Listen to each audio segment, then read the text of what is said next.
Dobar dan svima i dobrodošli u još jedan tutorial. U ovom tutorialu ćemo dalje nastaviti da pričamo o ponavljanju hemije iz osnovne škole, odnosno pričali smo ovdje o molekulima i oksidima. Sada prelazimo na kiseline.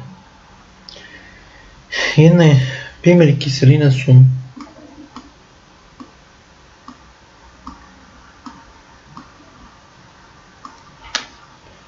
ovo neke bake, vidite, znači HCl,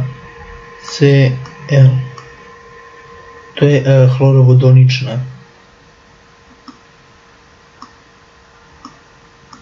Ja ću vam pisati samo HLVD,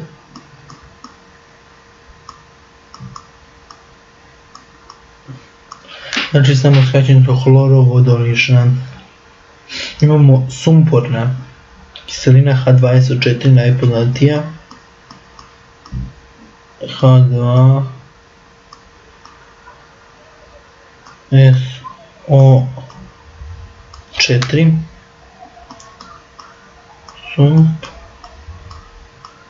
znači sumporna.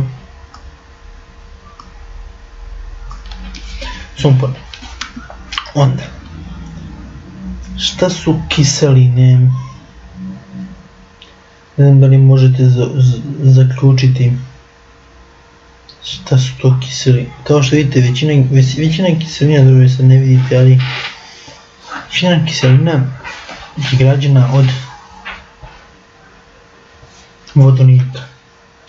Znači, osnova za kiselinu je vodonik, kao što vidite u svakojega imam HCl, HNO3, znači to je azotna, onda H2SO4, to je sumporna, H3PO4 fosforna i tako dalje. Znači, bitno je vodonik.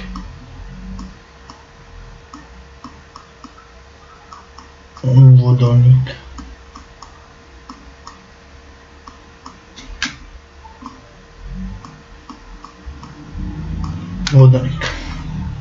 Zagradi H. Hajdemo još dati primjere nekih zanimljivih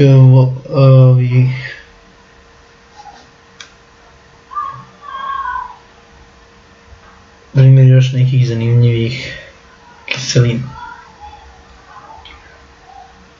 Hajde nek to bude na primjer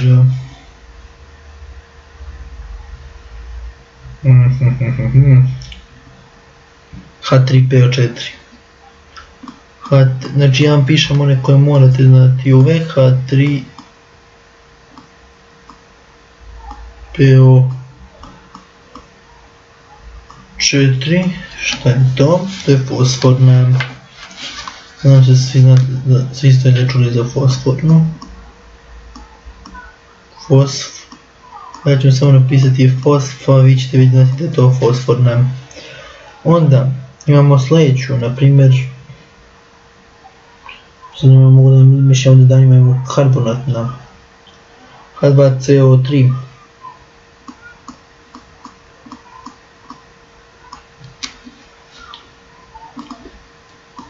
H2CO3.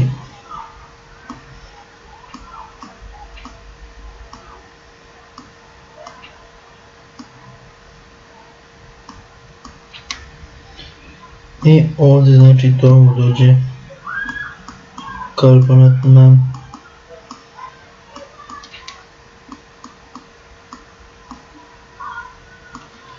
To je bilo to što se tiče ovog tutoriala. Hvala što ste nas pratili, želim vam prijetan dan.